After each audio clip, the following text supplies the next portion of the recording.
feel like now pop culture has got hold of that word, and now it can mean absolutely anything. I asked the psychologist on Wednesday, I said, I feel like trauma used to be a word used to define, again, kind of what you speak to, where something significant, there's a significant amount of distress that's caused by that incident. And I feel like now pop culture has got hold of that word, and now it can mean absolutely anything. And I do actually agree with you in that actually it's less about the incident and more about the person responding to it.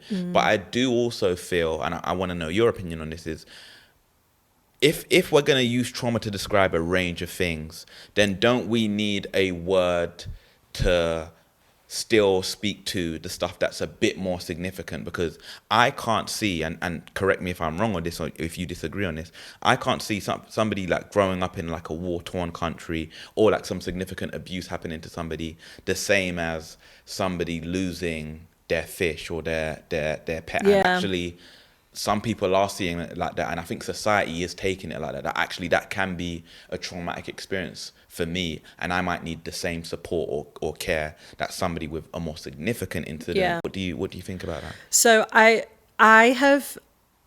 I've thought about this a lot because I get the same sort of challenges. People ask me the same sort of questions. And I think for me, as my thinking has developed around it, I think that we probably do need to, at some level, although again, I'm not a massive fan of this, like defining other people's experiences.